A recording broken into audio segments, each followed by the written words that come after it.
What we're gonna do right here is go back, way back into time,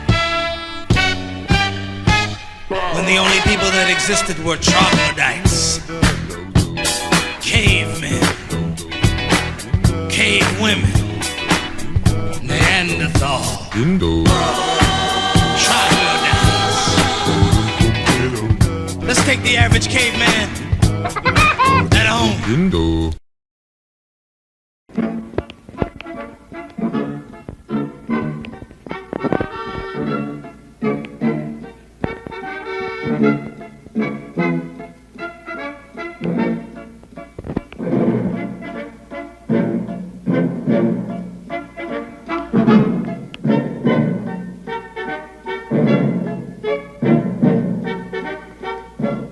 Good evening. This is Mae Brussell. This is July 21st in 1978 in Carmel, side 1, number 338, tape number 338.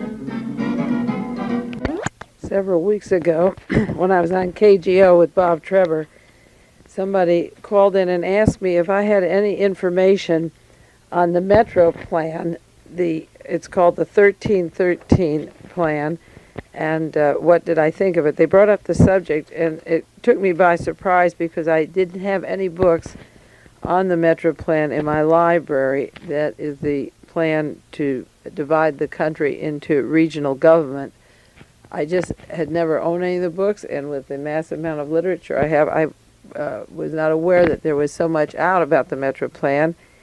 I try to keep up on these things. And as luck would have it, the very day before I'd been on KGO, I'd received a letter from a fellow researcher, Capers Thompson, who lives in Jacksonville, Florida, saying that he was coming to California and that he would come visit me. He wanted to come up here and see the research and meet. He subscribes to these tapes, and he's getting out a newsletter soon to start himself called the King Alfred Research Newsletter.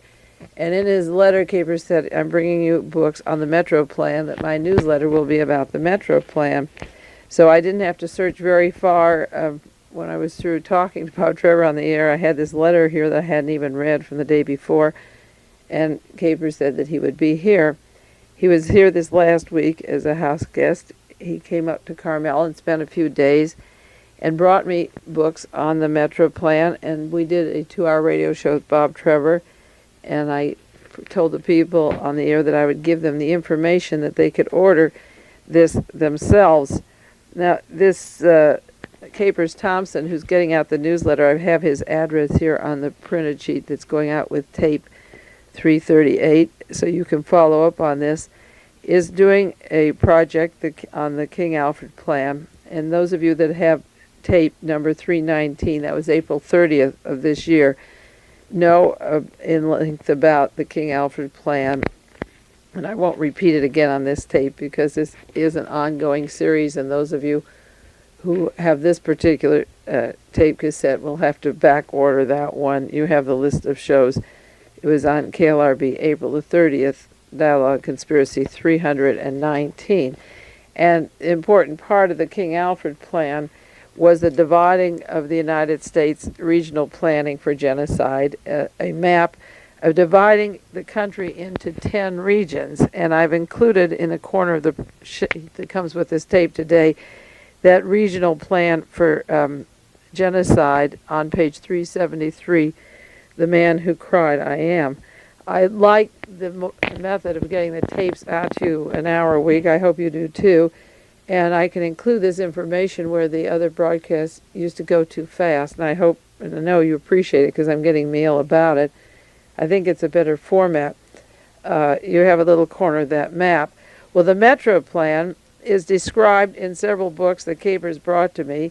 And I have given them here so that you can order them yourself, because there's no sense using the whole tape time to go into the details of the books. You can put your hands on them and order them and share them with other people. The important thing, I'll go down a few points that I got from reading these books, and then I've ordered them now for myself. He brought some out, and I'm ordering more. I've listed the Metrocrats. It seems there's a woman, ℌ𝔞𝔫𝔦𝔣, who publishes out of Idaho. I've given you her home address in Oregon, who spent 15 years studying this intent to remove our constitutional rights through these regions instead of having a government in Washington. She spent 15 years on that, just as I've spent 15 years on these various assassinations and conspiracies. Jo Hinman's address is here. You can write to her. You can order the book from the publisher in Idaho. And then Phoebe Courtney, another woman, has another book called Beware Metro and Regional Government, and I've given this address and where you can get that, and a book, Federal Register Blueprint for Tyranny. It's interesting that the John Birch Society is publishing a lot of this literature, just like the National Labor Caucus publishes the material on Jimmy Carter and the Trilateral Commission. It's too bad that all of us, from all spectrums of life, people think the Labor Caucus is a far right-wing group, and they are lined up with the far right at this time. But whatever the title of the organization, if the information is true and valid, it's useful. There are many things that the Birch Society publishes that are very valid and useful, and I use them and give them credit for it. Somebody challenged the Birch Society publishing this kind of material on the air, Bob Trevor's show. And if the facts are right and they're delving into the facts, we'll eventually end at the same place. If people are honest about their research, we will have to end with the same conclusions or find out at what point we vary and then what becomes mass propaganda as against hard research. But these books that I've listed for you, you can order, and I've ordered the Metrocrats, Beware of Metro and Regional Planning. And the important thing, linking the Metrocrat work of primarily research, I guess, from the starting with the John Birch Society or the conservative right, is that they come up with these books on dividing the United States into these 10 sections. And The Man Who Cried I Am has these divisional sections. Now, The Man Who Cried I Am, I've listed the pages below to repeat for those of you that didn't catch it on the other show, but you should read the book.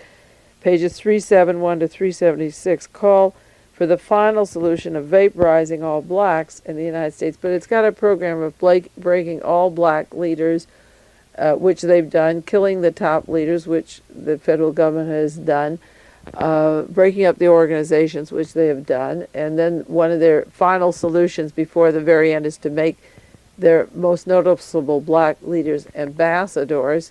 So we have Ambassador Young traveling around and then being discredited by the media for every statement that he says, such as on the American prisoners, which happen to be true. We do have our political prisoners here, like in Russia. And there's a concerted effort to keep the black people from holding public office.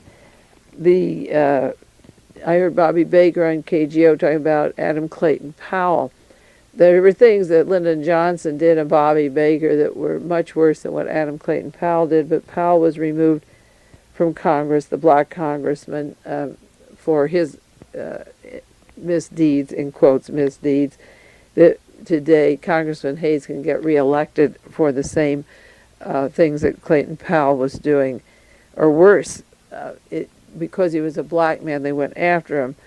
Senator Brooke will probably be removed from the Senate, a black man from the Senate. Shirley Chisholm was pushed out by a so-called liberal in New York and was removed from the congressional use of her. She's no longer in the House or the Senate, and she should never have given up her House seat. She should have stayed for the Senate, but I'm sure that some bad advice got her to change her political goals and go higher, and that's when she was pushed off.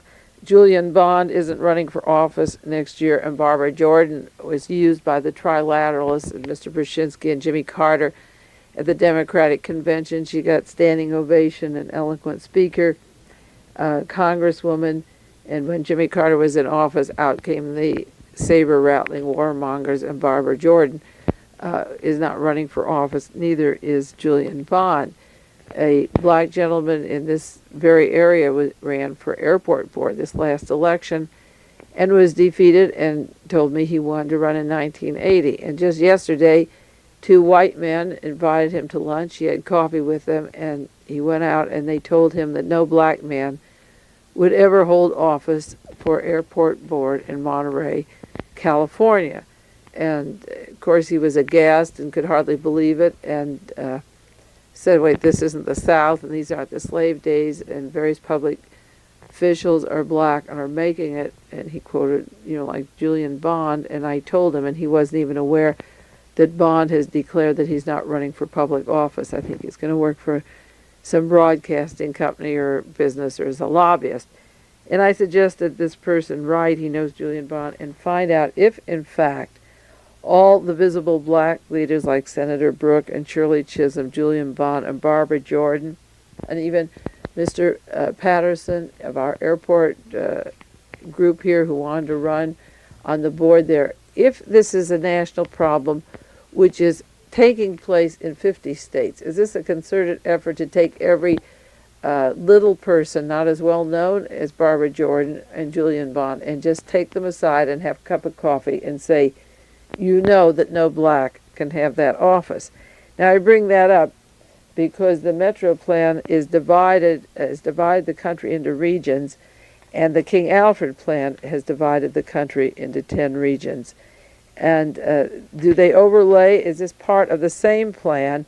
Are they synchronized? I also heard from some fairly good sources that I'm checking out in Atlanta, Georgia, that various black women have been aborting children and having miscarriages and going to their obstetrician only to find out that they had been given a shot of some kind and that they're being sterilized. And this is going on right now in Atlanta, Georgia, among the blacks. And so that the regional division of the Metrocrats, which is taking place, is a 10-region division such as the King Alfred Plan.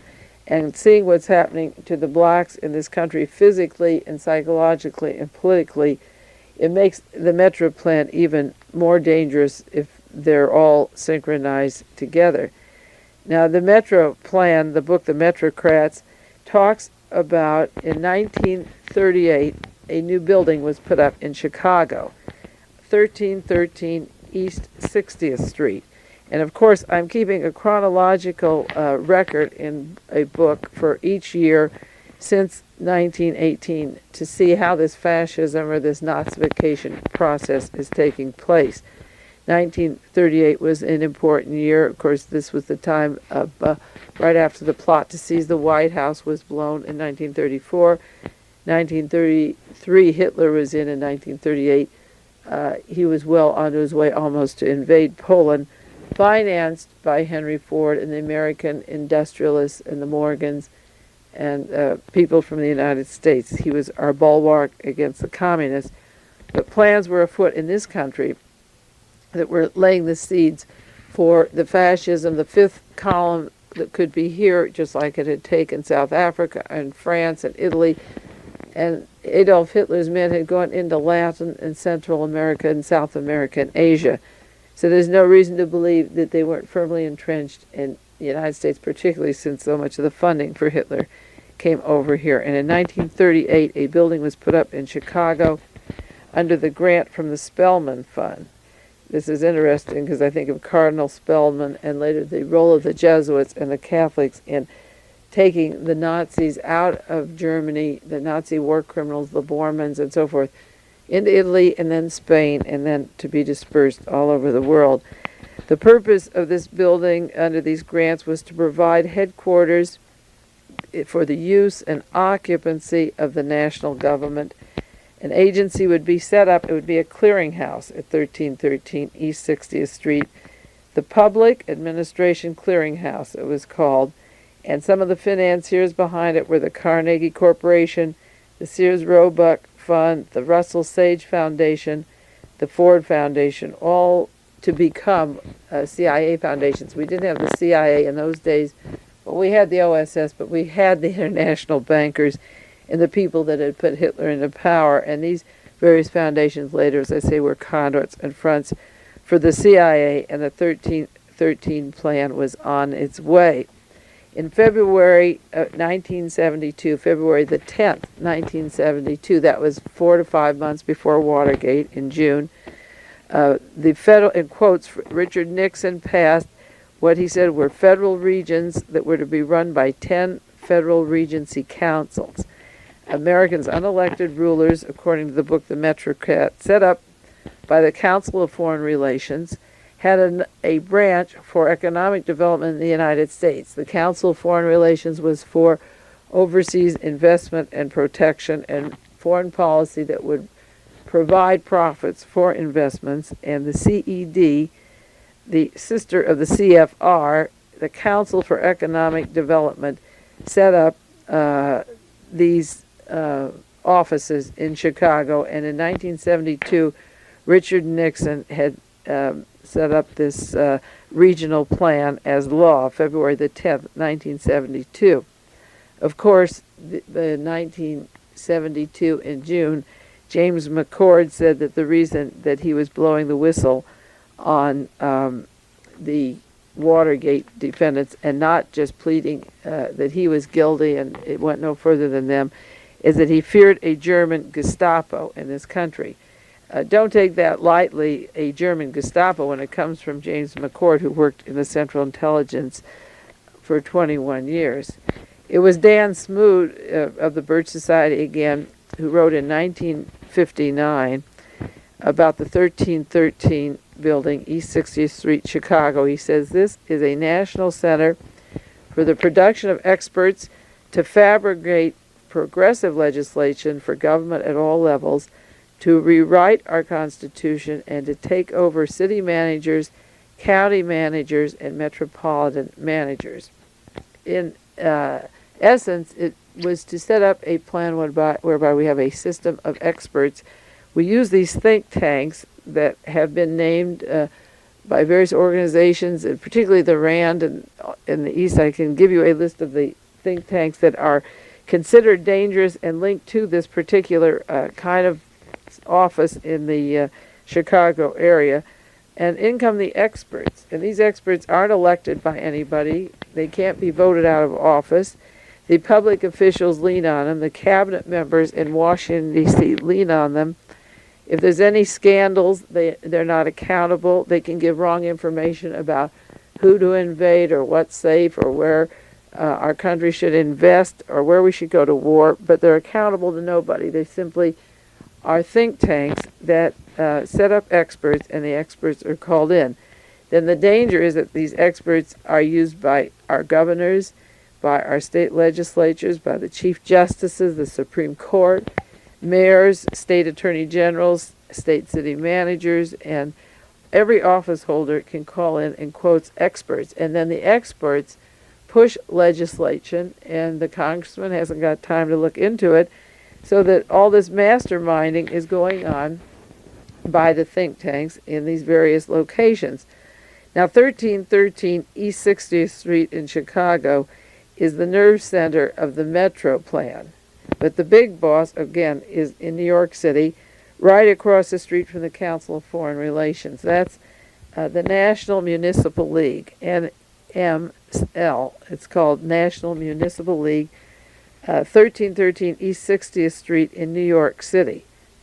And it's interesting because the Metrocrat says that the offices in Chicago, the nerve center, is 1313 East 60th Street in Chicago, and the nerve center in New York City is 1313 East 60th Street in New York City. Is it possible that these people are such dummies that they have to have the same address in case they get lost in New York City or Chicago, or is that just a coincidence? But as I say, some of these institutes like RAND and Stanford Research and the Brookings, these think tanks, call in experts, and then they go out to the regional government, and regional government, according to ℌ𝔞𝔫𝔦𝔣, who's done the work, is a violation of the United States Constitution, and she has been before Congress and testified to that effect, because the sovereign power is to reside in the people who elect members of Congress, and they should be accountable to the people. The problem with Richard Nixon's regional councils is that the government, it would literally be set up in 10 federal regions, and it would be administered by federally appointed persons in 10 regions, and not by Congress back in Washington, D.C. Of course, the original plans to do away with the Constitution made Congress ineffectual anyway, because This plan came out headed by Mr. Tugwell from Columbia University, again the home place of Mr. Brzezinski. They probably worked hand in glove there at Columbia, and the new Constitution that I have written about in my Realist articles deals with doing away with the Senate. The Senate would be appointed by the current president, by it would be public officials who had been in office once and retired, and the House of Representatives would be 500 members, but only 100 would be elected at large out of the various regions. The Metro Regional Plan, as I say, divides the country into these areas, and at the local level, there are 10 sections. The United States is divided into 10 sections, and the city and the county and the state, as we know it in the United States, would be abolished, and we would have these individual regions. So instead of 50 states, we have 10 areas. Of course, the thing that makes this so scary and makes it possible, and you can't say impossible, is the fact that the overlaying 10 areas is identical to the 10 sections of the King Alfred, and the King Alfred plan seems to be working, and the Metro plan seems for all purposes to be something in the wings waiting to be put to use. It was Warren Burger, Chief Justice Warren Burger, that I also mentioned in a Realist article, who helped write the new Constitution that would be used, whereby we would do away with trial by jury. And yet, after he wrote that, he was made the Chief Justice of the Supreme Court of the United States, even though he went on record and made it very clear that we need a new Constitution, and that when it comes, we eliminate trial by jury. The Metro plan means metropolitan governments, and again, it was Gary Allen in American Opinion who said that this entire area then would be run by experts, and they would have the power and would not be accountable to the people. Of course, these little insidious plans that are funded by multi-million-dollar foundations are working. They can affect our lives, and there is an example I also gave on KGO of how the Metro plan works at local areas.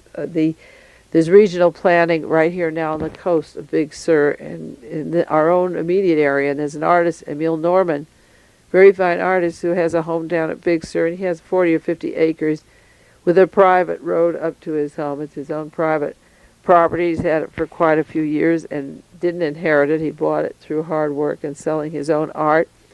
And he has a caretaker and family living on the property, living in a trailer, and he wanted to build a wood structure in place of the trailer, not to increase the population on his acreage, he's just up there alone, but to allow them to move from their trailer into a real structure. And he took it to the Board of Supervisors. It goes to the Planning Commission.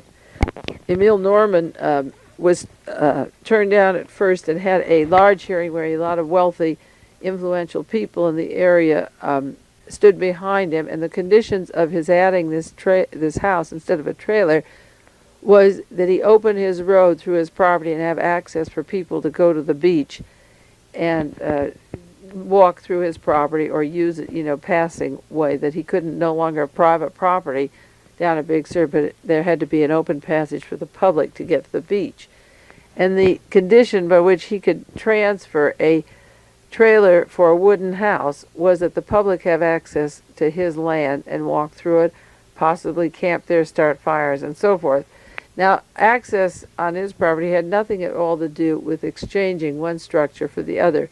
But this is regional planning, and the hearing took place in Santa Cruz, and it was turned down, and he won the case. But the most important thing was that this man had the support of the most wealthy, prominent people in the area, and they all went to bat for them, several hundred people. But imagine what's going to happen to private property or the rights of people when planning areas, large planning areas, come in and dictate, literally dictate, how you change your lifestyle or what you do with it or how you use your investment, and take away from you the right to even add one little matchbox or an animal shelter, or maybe change a dwelling or add a room to your house without reconstructing your property. It's frightening, and I use as an example on KGO to show how the metrocrats can work and the experts come in, and this regional planning begins to take over, and we see it in our own local area, and I'm sure you can. But I see the danger that is written up in these books on the ℌ𝔞𝔫𝔦𝔣, the list that I've given you. And I think you should order them and study them and see if any of this is happening around you, and find where your regional planning is in your own local areas. The California Journal just came out with an issue on Jerry Brown's regional planning in California, and I'm going to send for that. I think it was June 1978. The regional planning is dangerous, and of course, Governor Brown passes himself off as an alternative to Jimmy Carter, as a liberal without the trilateral. I don't want to get into Governor Brown right now. We'll do that at another time. But his tentacles go into the intelligence community also, and high up into the bowels of the Watergaters and the cover-ups of the Watergaters. So we get one person followed, or as a backstage, to be brought in case of emergency for the new elections, or an up-and-coming candidate. But they also are working with these ℌ𝔞𝔫𝔦𝔣s in insidious ways that will hurt the state, and they have their influence in the state capitals. They have it here, and I'm sure you have it in your states. It's hard to watch, but it's worth reading these books and seeing what these authors are saying. Mrs. Courtney has written books, Phoebe Courtney, and she says, and quote, "So long as the Council on Foreign Relations controls our domestic and our foreign policy, regardless of what political power is in order, I will continue to expose the semi-secret policies." That's sort of the feeling I have with wanting to get started with an organization called the World Watchers. I haven't talked too much about on the tapes. I'm going to wait till summer vacation is over and then decide whether I want to push for a real national organization, or whether I just want to pull back and stop entirely, except for writing articles or books, and just accumulate this information on a more private basis. If we're not going to use it and get outraged and expose these people for some of the stuff that is coming down, I can't see any further use in just keep putting it out in the air as a trial balloon or a feeler. I think the people have to get organized and get involved and do something now before it's too late, because I just don't want to sit here and watch it come down and throw the information out and not have it being used in some way. An example of it being used is we were on KGO, and Capers Thompson was on with me, and it was a quite lively show, 2 hours, and we reached a lot of people. And this week I got almost 100 letters asking for this information on the ℌ𝔞𝔫𝔦𝔣s and so forth. But then a couple of nights later, that was Sunday night, I was driving down from San Francisco back to Carmel, listening to KGO, and Bob Trevor was on, and Ron Owen was on, and I don't know what local talk shows you have in your area, and they were bleeding for subjects. They were saying, well, what do we talk about tonight? What's happening? Let's talk about Kerensky or the Russian dissidents, the same old theme song with saber rattling. And I was waiting to see if people who take Dialogue Conspiracy, or who take World Watchers now, take these tapes, would pick up the phone and just call up and talk about any one of these subjects we've talked about, to bring them out in the open, put it on the air. We talked about the King Alfred plan. We talked about the genocide. I got a lot of mail and a lot of interest on it. But I don't know why people aren't using the airwaves, or calling, writing letters to CBS or NBC and using this information. How are you going to use this information? I, as one person, can be the recipient of all this material, and I can be a conduit to pass it on to you. But I still want to know, what are you going to do with it? How are we going to use it in some way to stop this insanity and expose it before it's too late? There certainly is a conspiracy of silence. As I say, Jo Hinman, I did not ever have her address or information about her, and she probably never heard about Mae Brussell, and each of us have worked 15 years to stop a form of fascism in this country. And it's time that we got to know each other, and I'll write to her this week, and it's time that we spread this information on the airwaves. You can call radio talk shows. There's one in Florida, there's one in Atlanta, Georgia, New York City, San Francisco. I'm going to get a list of the talk shows and see how many people who get this information can't call these people and get on the air and get these opinions and feelings out in the air, and let people know that some of these things are happening. Side 2 of this tape now is going to be on one of my favorite subjects, Adolf Hitler, the Nazis, and Mark Lane.